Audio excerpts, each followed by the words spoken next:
Chapter number 9, economic policy of India since 1991। India का जो progress है, जहाँ पे अपना हर प्रकार से ग्रोथ हुआ है, उसका सबसे बड़ा कारण है 1991। एक कहावत है कि कभी भी पहले प्रॉब्लम आते हैं और फिर प्रोग्रेस होता है। डिसीजन लेने के बाद 1991 में भी अपने देश में वही हुआ था। 1991 से पहले जो इंडियन गवर्नमेंट का मानना था, और ये बहुत हद तक ईस्ट इंडिया कंपनी का डर का भी कारण था कि बाहर के कंपनी को इंडिया ने आसानी से आने दिया नहीं था। सो इंडियन कंपनीज इंडियन माहौल में बिजनेस करती थी, प्रोटेक्टेड माहौल में बिजनेस करती थी। जैसे कि मारुति थी इंडिया में, तो फोर्ड, ये सब तो इंडिया में थे ही नहीं। तो ये लोग प्रोटेक्टेड थे। एम्बेसडर ले लो, कॉन्टेसा करके एक हिंदुस्तान मोटर्स की कार थी। तीन ही मेन थे, मारुति, हिंदुस्तान मोटर्स, ठीक है ना, कॉन्टेसा और फिएट पकड़ लो। लेकिन इसके अलावा अ, कोई भी था नहीं। मैं ऑटोमोबाइल की बात कर रहा हूँ, ऐसे तो हर एरिया में एग्जाम्पल लिए जा सकते हैं। तो ये लोग सब प्रोटेक्टेड माहौल में जितना गुड्स बनाते थे उतना बिक जाता था, अच्छा प्रॉफिट करते थे। पर अपने देश में एक मेजर इश्यू था क्रूड ऑयल, जिसको हम पेट्रोलियम का रॉ मटेरियल बोलते हैं। अब ये हम अपने देश में ये तो हम बना लेते थे, लेकिन रॉ मटेरियल के लिए जो क्रूड ऑयल लगता है, या मशीन को चलाने के लिए जो ताकत लगती है, देश को गाड़ियां को चलाने के लिए जो पेट्रोल लगता है, उसके लिए हमको क्रूड ऑयल इंपोर्ट करना पड़ता था। तो अपना हमेशा से इंपोर्ट्स ज्यादा होता था और एक्सपोर्ट कम, मतलब देश से संपत्ति धीरे धीरे बाहर जा रही थी। ये चलता गया। अब जून 91 में एक ऐसा स्थिति आ गया इंडिया के पास, क्योंकि एक्सपोर्ट तो था नहीं, बहुत कम था, इंपोर्ट बहुत ज्यादा था क्रूड ऑयल। फॉरेन के कंपनीज इंडिया में थे नहीं, तो एक्सपोर्ट क्वालिटी, अपन एग्रीकल्चरल प्रोडक्ट्स, फ्रूट, वेजिटेबल्स ही एक्सपोर्ट करते थे। सॉफ्टवेयर इंडस्ट्री इतना स्ट्रांगली डेवलप नहीं था उस समय। तो अपने देश में जून 1991 को सिर्फ 2 हफ्ते का फॉरेन एक्सचेंज रह गया था। इसका मीनिंग यह है कि 2 हफ्ते बाद अपन इंसॉल्वेंट हो गए थे इंटरनेशनल, जो कि वेनेजुएला की हालत हुई है, श्रीलंका की फिलहाल हालत हुई है, पाकिस्तान को तो चाइना बचा रहा है, वरना उसकी भी हालत वैसे ही हुई है। अब इस नोट्स में वो चीज लिखा नहीं है जो मैं ऐड करना चाहता हूँ।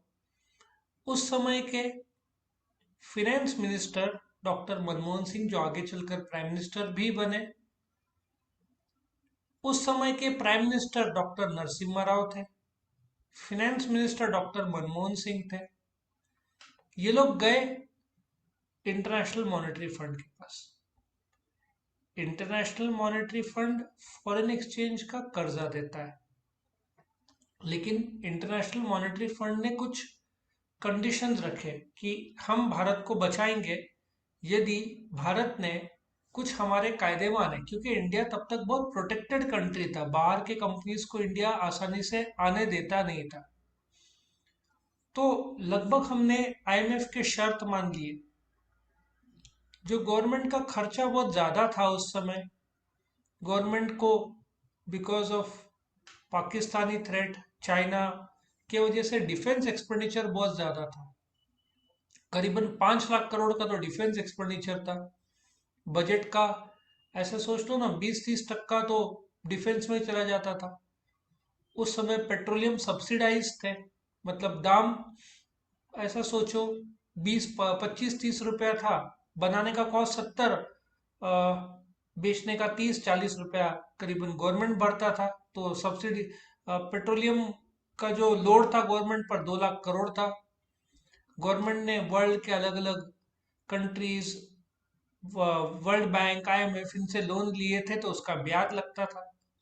सो अपना इकोनॉमिक कोलैप्स के तौर पर पहुंच गया था। अब आईएमएफ से विचार विमर्श करने के बाद गवर्नमेंट ऑफ इंडिया ने under the prime ministership of PV Narasimha Rao और finance minister doctor Manmohan Singh एक न्यू इकोनॉमिक पॉलिसी बनाया, एनईपी 1991 जिसको बोलते हैं। इस पॉलिसी में इन्होंने कुछ आज़ादी दी। इसका डिटेल स्टडी मेन ऑब्जेक्टिव्स में अगले वीडियो में करूंगा। मैं सिर्फ एक इंट्रोडक्शन दे रहा हूँ कि अपना देश कोलैप्स में था, उसके बाद उसमें परिवर्तन लाया, और जिसकी वजह से आज का प्रोग्रेस नहीं है, वो 1991 के बाद कंटिन्यूस जो बदलाव गवर्नमेंट ने किया उसके तहत। अब बदलाव क्या क्या किया वो हम देखेंगे आने वाले वीडियोस में। तो ये जो न्यू इंडस्ट्रियल पॉलिसी है, देखा जाए तो ये 1985 से शुरू हुआ था, लेकिन इम्प्लीमेंट ठीक से हो नहीं रहा था।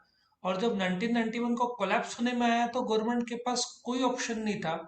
देखा जाए तो ये न्यू इंडस्ट्रियल पॉलिसी मजबूरी में इम्प्लीमेंट करना पड़ा, क्योंकि यदि हमने इम्प्लीमेंट नहीं किया होता तो इंटरनेशनल मॉनेटरी फंड ने भी लोन नहीं दिया होता अपने को।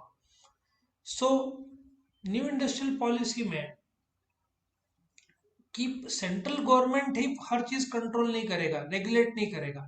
उस समय तो लाइसेंस राज बोलते थे कि तुमने फैक्ट्री में आउटपुट यदि बनाया है तो उसको गेट से बाहर भेजने के लिए भी उस समय जीएसटी नहीं था, एक्साइज था। एक्साइज का ऑफिसर आएगा, गेट पास बनाएगा, तभी गुड्स फैक्ट्री से बाहर जाएगा।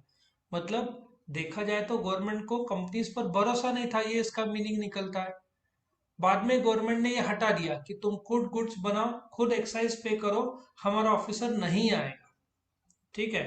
तो इस प्रकार से गवर्नमेंट कंट्रोलर और रेगुलेटर से हट के मददगार, कोऑर्डिनेटर, है ना, सुपरवाइजर टाइप बन गया।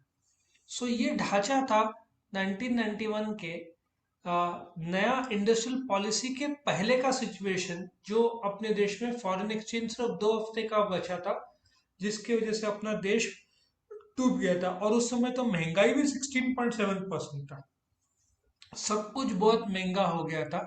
लेकिन अच्छा हुआ न्यू इंडस्ट्रियल पॉलिसी या new economic policy, industrial policy तो नहीं बोलना चाहिए, इकोनॉमिक पॉलिसी बोलना चाहिए, 1991 को आ गया। अब उसके ऑब्जेक्टिव्स क्या थे ये अगले वीडियो में देखेंगे।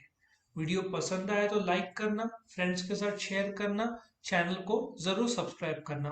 और भी वीडियोस देखने हैं तो chapter by chapter, question by question, इस वीडियो के लिंक में, डिस्क्रिप्शन में लिंक दिया है, जिसको आप क्लिक करोगे तो आपको सारे वीडियोस मिल जाएंगे। Thank you for watching.